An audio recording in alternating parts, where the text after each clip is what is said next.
uma terra seca, não tinha parecer nem formosura, e olhando nós para ele, nenhuma beleza vimos, para que o desejássemos. Era desprezado e o mais indigno entre os homens, homem de dores, experimentado no trabalho, e como um de quem os homens escondiam o rosto, era desprezado, e não fizemos dele caso algum.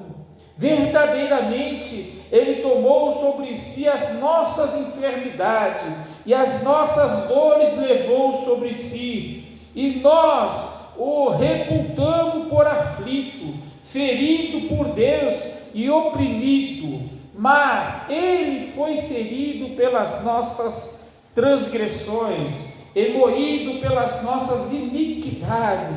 O castigo que nos traz a paz estava sobre ele, e pelas suas pisaduras fomos sarados.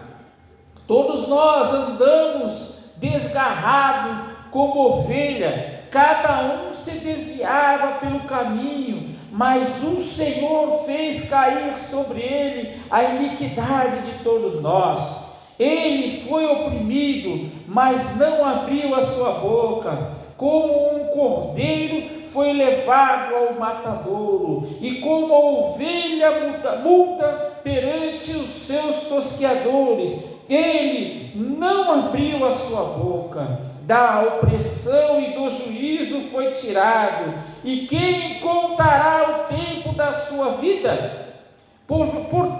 Porquanto foi cortado da terra dos viventes, e pelas transgressões do meu povo foi ele atingido, e puseram as suas sepultura como o ímpio e o rico na sua morte, porquanto nunca foi injustiça, nunca fez injustiça, nem houve engano na sua boca. Todavia o Senhor agradou e moê-lo, fazendo o enfrentar, o infernar, quando a sua alma se puser por expiação do pecado, verá a sua posteridade, prolongará os dias, e o bom prazer do Senhor prosperará na sua mão. O trabalho da sua alma ele verá e ficará satisfeito. Com o seu conhecimento, o meu servo, o justo, justificará muitos, porque a iniquidade dele levará sobre si. Pelo que lhe darei a parte de muitos, e com os poderosos repartirá ele o despojo, porquanto derramaram a sua alma na morte, e foi cortado com os transgressores. Mas ele levou sobre si o pecado de muitos, e pelos transgressores intercedeu. Obrigado, Espírito Santo de Deus. Obrigado por confirmar esta palavra na boca de Isaías, a seus 600 anos antes desse ato acontecer. Há 600 anos antes, o Senhor já dizia essas palavras, querendo mostrar ao homem que todavia o Senhor se agradou moê-lo, fazendo o enfermar. Oh meu Deus, quando a sua alma se puser por expiação do pecado, verás a posteridade, prolongará os dias, e os bom prazer do Senhor prosperará na sua mão. Diz a sua palavra no versículo 10 desse capítulo de Isaías 53, porque o Senhor amou a esta humanidade, amou os transgressores, amaste aqueles que estavam perdidos, destituídos da tua glória, longe, distantes constante da tua salvação, Senhor, porque o Senhor aprove morrer o seu próprio Filho, para que os nossos pecados fossem perdoados por eles, morreu para nos dar a vida. Oh, aleluia! Obrigado, Santo Espírito de Deus, obrigado, meu Pai, aleluia. A vontade de Deus, a vontade de Deus para com a humanidade. Deus olhando do céu, nós vamos ver que Ele olha para a humanidade e não encontra sequer um justo na face da terra, não encontra sequer uma só alma que pudesse louvar a Deus genuinamente. Então Ele olha dos céus e tem vontade de trazer o homem de volta para si. Ele tem vontade de trazer o homem para si novamente. Então Ele define a sua vontade, expressando Deus sentidos diferentes. Veja que a vontade de Deus é outra maneira de se identificar com a lei de Deus. Davi, por exemplo, forma um paralelo entre a frase tua lei e tua vontade. Lá no Salmos 40 e versículo 8 diz assim: semelhantemente, como também o apóstolo Paulo considera que conhecer a Deus é um sinônimo de conhecer a sua vontade, que está escrito em Romanos capítulo 2 versículo 17. Conhecer a Deus é um sinônimo de conhecer a vontade de Deus. Ninguém que possa dizer que conhece a Deus deixa de fazer a sua vontade, porque se nós conhecemos a vontade de Deus, logo desejamos fazer a sua vontade, porque a vontade de Deus, a Bíblia mesmo diz que ela é boa, perfeita e agradável. A vontade de Deus, ela é boa, perfeita e agradável. Eu vou repetir: a vontade de Deus é boa, perfeita e agradável. Aleluia. Veja o que diz em Romanos capítulo 2 e versículo 17 e 18: eis que tu, que tens por sobrenome judeu, e reposas na lei, e te glorias em Deus, e sabes a sua vontade, e aprovas as coisas excelentes, sendo instruído pela lei. O 19 diz: e confias que és guias dos cegos, luz dos que estão nas trevas. O versículo vai seguindo na sua sequência. O versículo 18, o versículo 19, o versículo 20 diz assim: concluindo, pois, que o homem é crucificado. Não, estava dobrado aqui, perdão. O versículo 20 vai dizer: instruidor de nécio, mestre de criança, que tens a forma da ciência e da verdade da lei. Tu, o versículo 21, pois que ensinas a outro, não te ensina a ti mesmo? Tu que pregas que não se deve furtar e furta, tu que dizes que não se deve adulterar e adulteras, tu que abominas os ídolos e comete sacrilégios, tu que te glorias na lei, desonras a Deus pela transgressão da lei, porque como está escrito, o nome de Deus é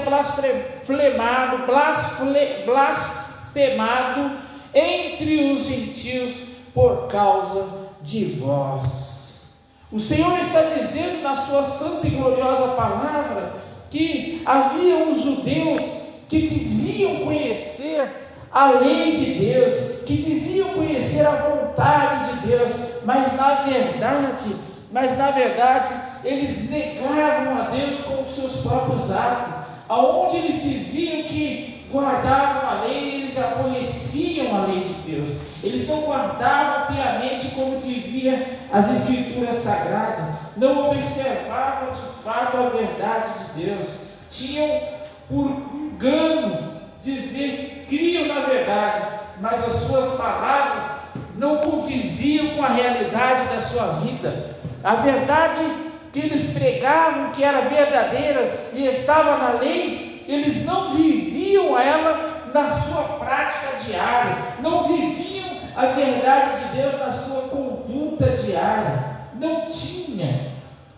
em si, em seu coração, essa vivência do Espírito Santo. Eles não conseguiam viver a verdade de Deus, a instrução da palavra de Deus. Então, quando Isaías leu aqui, perante os homens, os judeus, essa expressão desse amor de Deus, sabendo, fazendo a vontade de Deus, veja que o capítulo que nós lemos está falando de um que viria, e ele não tinha formosura, ele não tinha beleza alguma, ele não tinha aparência, ele não era agradável com a sua aparência, diz aqui o versículo, mas a Bíblia diz que ele veio cumprir toda a lei. A Bíblia diz que ele veio ser moído, Deus quis moer a esse, Deus quis fazê-lo dele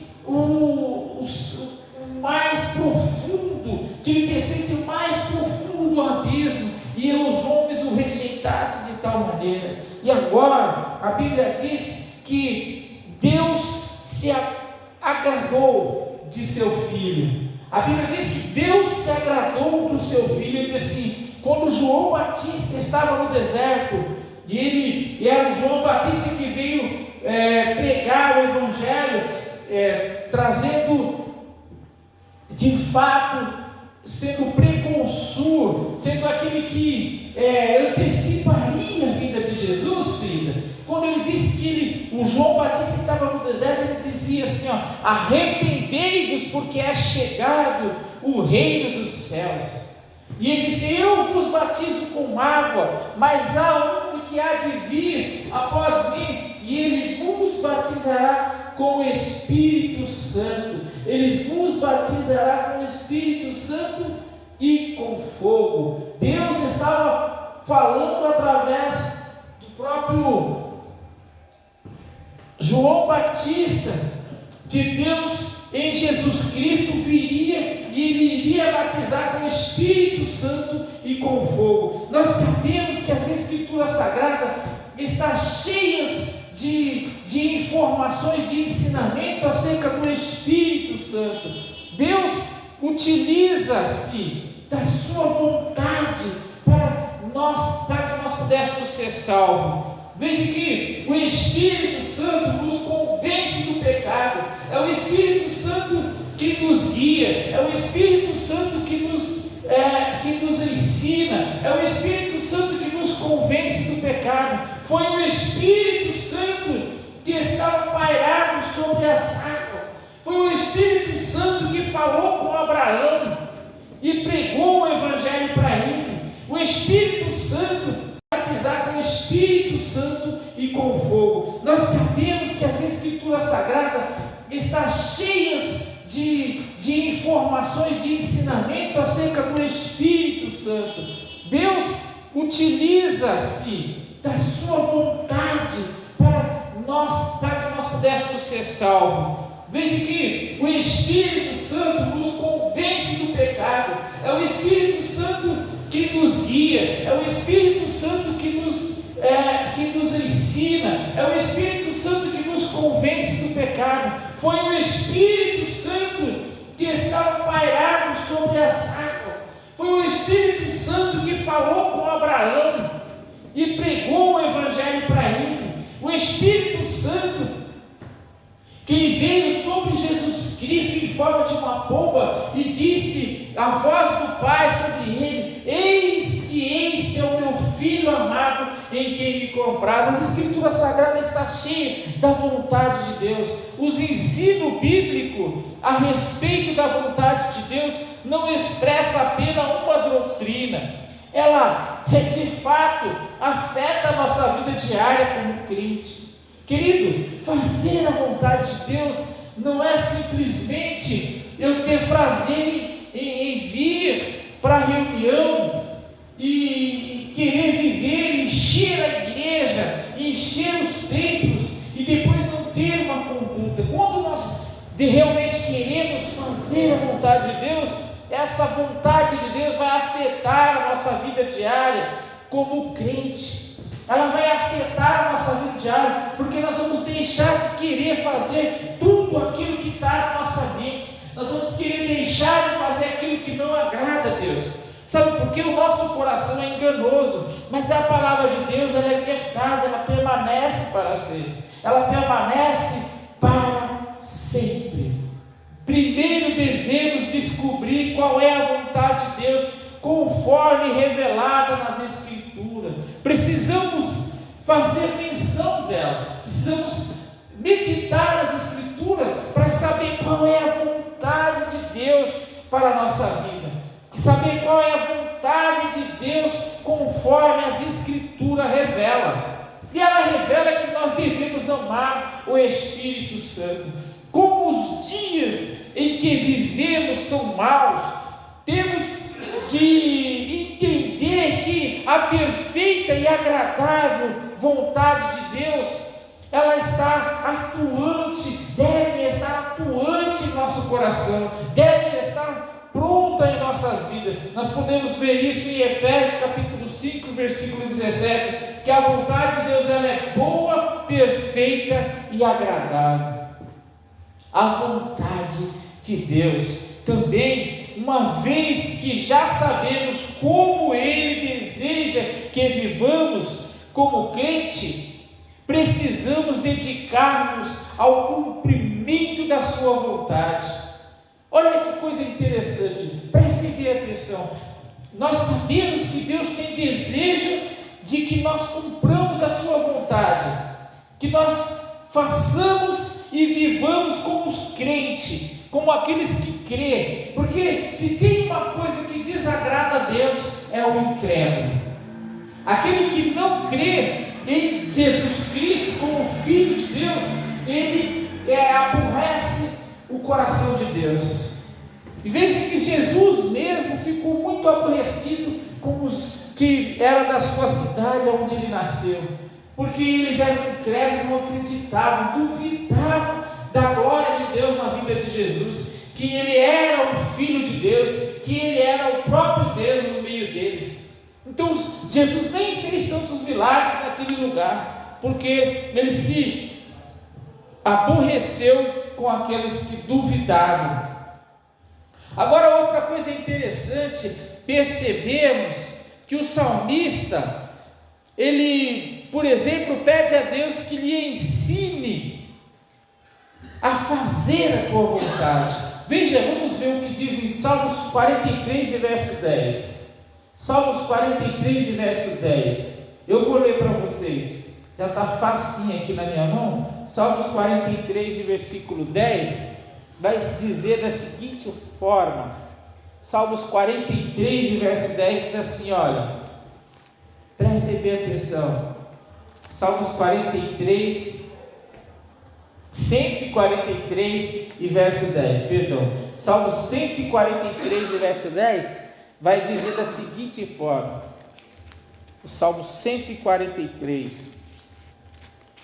Ele diz assim, Salmo 143 e verso 10, ensina-me a fazer a tua vontade, pois tu és meu Deus, guia-me o teu bom espírito por terra plana. Oh, aleluia! Guia-me o teu bom espírito por terra plana. Veja que o salmista Davi aqui estava pedindo para que Jesus, para que Deus ensinasse ele a obedecer, a fazer a vontade de Deus. Olha, ensina-me a fazer a tua vontade, aleluia, pois tu és o meu Deus. Davi estava preocupado em que não fizesse a sua própria vontade, mas em fazer a vontade de Deus. E isso é extraordinário, porque logo em seguida ele pede para que o Espírito Santo guiasse ele por terra plana, para que ele não tivesse caminhos tortuosos, para que ele não tivesse dificuldade na caminhada, porque se ele seguisse em morro, a fadiga ia ser grande. Se ele seguisse em ribanceira, o precipício também poderia ser grande, a queda também poderia ser grande, mas ele pede para que o Espírito Santo guie ele em terras planas. Veja que coisa maravilhosa. Ao pedir igualmente que o Espírito Santo o guie por terra plana, indica que, em essência, está rogando a Deus a capacidade de viver uma vida de retidão. Aleluia!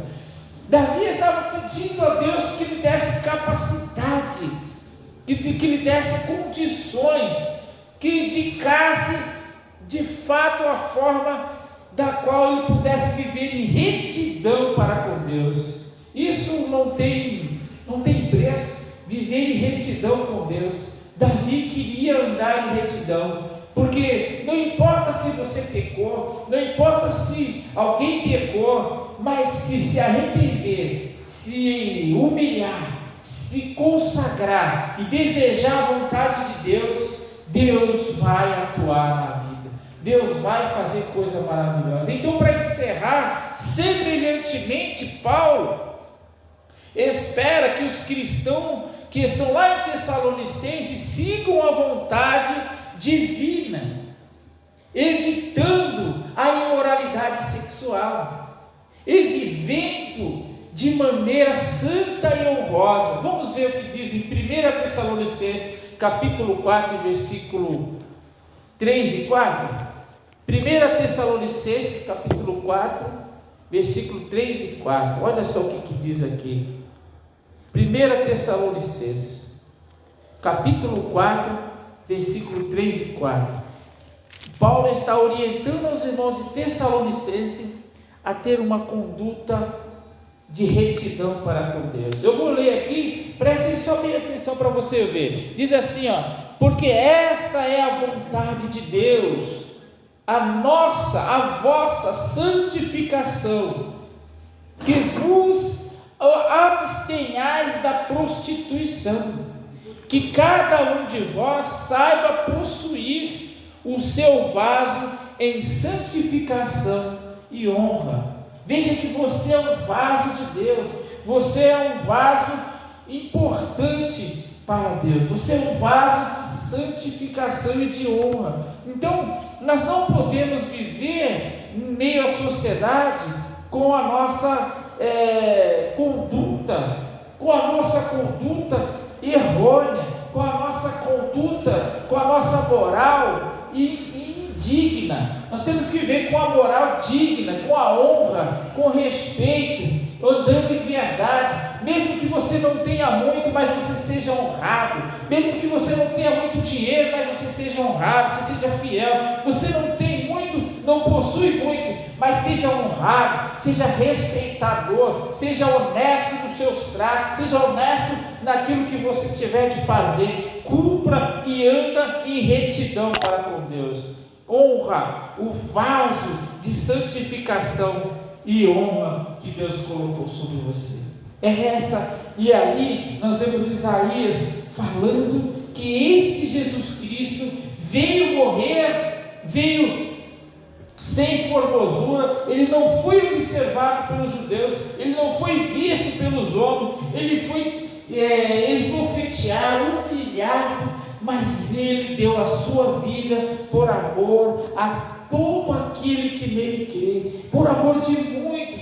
Todos os que confiam no Senhor será salvo. A Bíblia diz que aqueles que creem em mim, ainda que esteja morto, viverá, porque Jesus Cristo quer trazer vida para nós. Ele diz: creia em mim e será salvo tu e a tua casa. Os nossos filhos, a nossa família não é para se perder, porque aquele que crê em Cristo, diz a Escritura, que serão salvos. a tu e a tua família. Amém? Glória a Deus. É isso que eu digo aos irmãos: crê somente e tu serás salvo, tu e a tua família.